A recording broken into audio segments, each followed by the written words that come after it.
President today on the situation here on the ground. I also just got off the phone a little while ago with Governor Walz and spoke to him as well. I want to reiterate first with all of you the facts of what happened today. At 10:25 a.m. Central Time, Immigration and Customs Enforcement were carrying out lawful operations here in Minneapolis. Because of the adverse weather that Minneapolis has seen in recent snow, one of the vehicles became stuck and ensnared in the snow. Law enforcement were attempting to push out this vehicle, and when a mob of agitators that were harassing them all day began blocking them in, shouting at them, and impeding law enforcement operations. ICE officers and agents approached the vehicle of the individual in question, who was blocking the officers in with her vehicle, and she had been stalking and impeding their work all throughout the day. ICE agents repeatedly ordered her to get out of the car and to stop obstructing law enforcement, but she refused to obey their commands.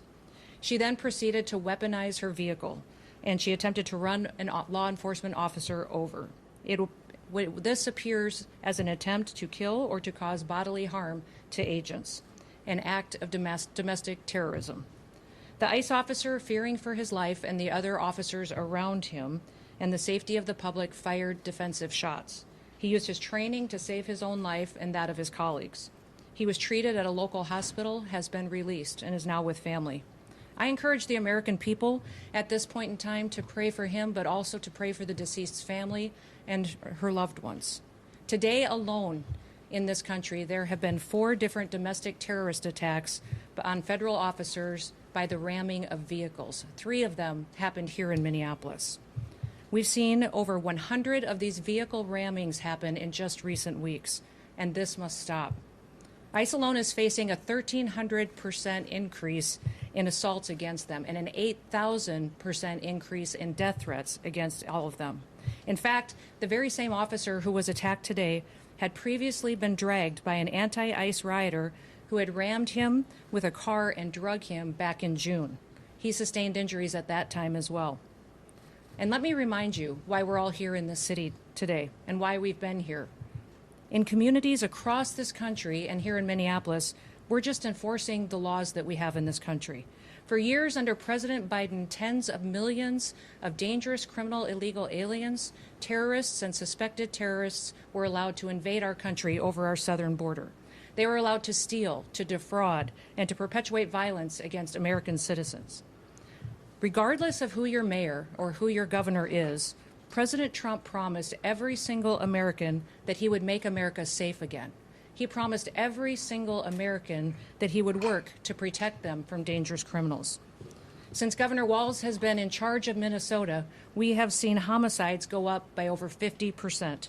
That's also during Mayor Frey's tenure as well. Since President Trump took office, Governor Walz has released over 470 violent criminals back onto the streets here in Minneapolis.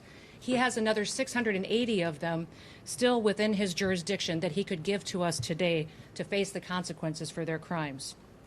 Because Governor Walz and Mayor Frey refuse to protect Minnesotans, and instead they protect these criminals, that's why we are here. And we didn't just show up yesterday, we've always been here. But we're surging operations because of the dangerous situation we see in this country and because we're no longer going to allow illegal criminals to damage and harm, to kill, to sexually abuse, to proliferate drugs, and to steal American taxpayers' dollars. This state has faced unprecedented immigration fraud. It's seen unprecedented benefit fraud. Individuals were allowed to come into this country and set up fake companies and fake nonprofits and divert billions of dollars away from American citizens and those vulnerable citizens who truly needed the services from those programs. This city has burned before, and your mayor and your governor let it happen. President Trump is not going to let that happen. He and our federal law enforcement officers are here to bring peace and to bring public safety and to ensure that criminal activity is stopped and that people who perpetuate it will face consequences. Since we have been here in recent weeks, we have arrested over 1,500 criminals off of the streets. Our law enforcement has arrested murderers, known and suspected terrorists, child pedophiles, and other brutal criminals that were protected here in this city. We should all work together to protect our citizens. We should all protect the men and the women and the families who live here in Minneapolis, who live in Minnesota, and live throughout this entire country. I want to thank you for being here, and I want to thank you for focusing on the important work that our federal officers do and make sure that we're focused on the priorities of this country, and that's making sure that we're keeping people safe. With that, I'll take any questions that you may have. Secretary Noem, Mayor Frey called the claims of self-defense BS. How do you respond to that? I say that he doesn't know what he's talking about. It's very clear that this individual was harassing and impeding law enforcement operations. Our officer followed his training, did exactly what he's been taught to do in that situation, and took actions to defend himself and defend his fellow law enforcement officers. Secretary, can you expand too on the agent's injuries? The president said that he's lucky to be alive. The officer was hit by the vehicle. She hit him. He went to the hospital. A doctor did treat him. He has been released, but he's going to spend some time with his family.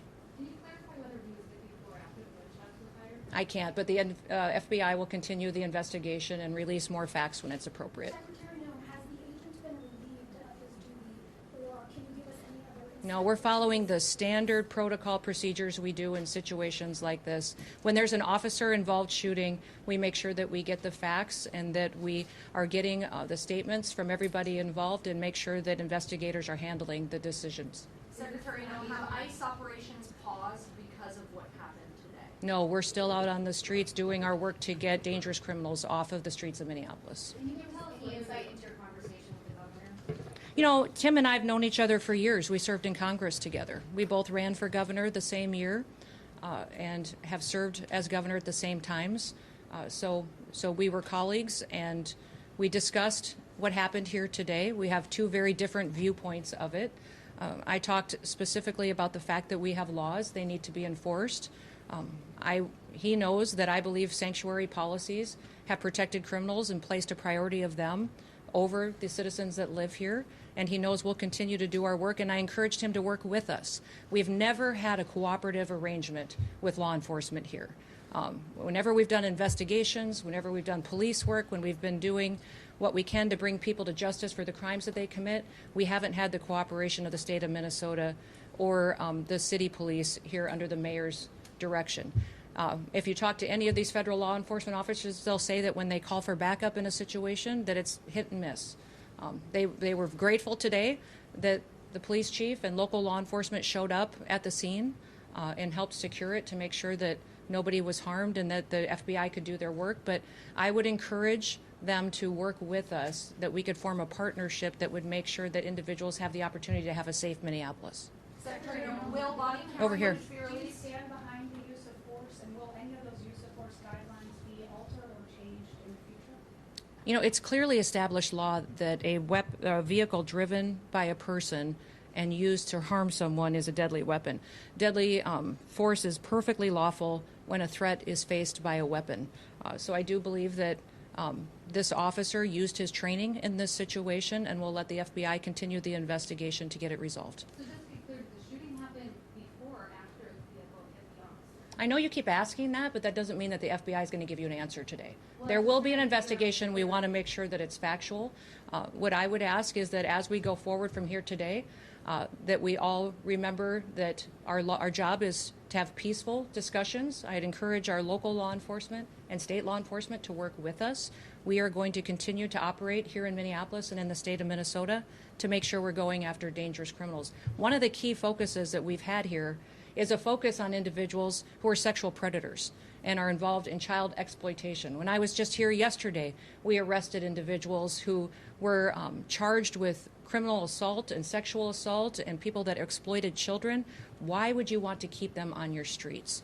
President Trump has promised to go after the worst of the worst, and that's exactly what we're doing in Minneapolis. By not working with us, Governor Walz and Mayor Frey are putting those criminals and prioritizing them over our children and our grandchildren. Governor Walz said that he is not giving any heads up when there is going to And that's simply not true. He said that to me on the phone too, so I'll get him the documentation that he needs so that he knows that we would love to coordinate with him. He doesn't give us access to any information on criminals, let us know who he's detained, doesn't honor our detainers, and has individuals and criminals in his jurisdiction that he won't turn over us today too. Question. Yes. You mentioned that the officer involved today was once before raped by a vehicle. Can you explain the difference between that instance and today? Was a firearm discharged then? If not, what was the difference? I won't speak to that case right now, but we can get you the details and the information on that. But the facts of the matter is he's an experienced officer. He's been in situations like this before, and he certainly has been out there and followed his training today. Given the threat of vehicle encounters, are you going to change the way You know, people need to stop using their vehicles as weapons. are you going to change the This domestic act of terrorism to use your vehicle to try to kill law enforcement officers is going to stop. And I'm asking the Department of Justice to prosecute it as domestic terrorism because it's clear that it's being coordinated. People are being trained and told how to use their vehicles to impede law enforcement operations and then to run over anybody who gets in their way while they go out there and try to disrupt peace and public safety. And Americans deserve better. So can you say what they were The investigating? National Guard, deploying the National That hasn't been a part of the discussion. I know Governor Walz mentioned some of that earlier in his press conference, but we know we've got law enforcement officers here that will continue to work, and we're hopeful that the public recognizes that the work that we do every day makes America safe again. Can you give Sir, insight with that- into the operation that was happening at 34th Portland? Why We had law enforcement officers that were out there doing an enforcement action, and a vehicle got stuck in the snow, and so they had called for other people to come and help them get that vehicle out. Those officers were trying to free the vehicle when the harassment started, when the protesters were out there impeding their vehicles and preventing them from leaving the scene. Was it at a particular home or business in that intersection? I won't speak to that. Can you speak to the crime that person may be committed that you were going after? And you mentioned sexual crime. Okay. Will body camera footage be released? I will let the FBI decide.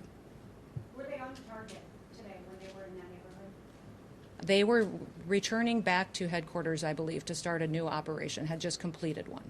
Was it a nice? Well, thank you. What's that? Was it a nice vehicle that needed to be pushed? I was one of the vehicles that ICE officers were using. But remember, when we operate in a task force model. So we have other federal agencies that work with us, and we're very grateful for that. We have CBP officers, the FBI, DEA, ATF, all of those all work with us every day in a task force model, and we appreciate it. We'd love to have the state police, and we'd also love to have the Minneapolis police chief and his team be alongside of us while we're out there doing those enforcement operations. Were the agents later? With that, we'll get you more information as it is revealed, but thank you and everybody.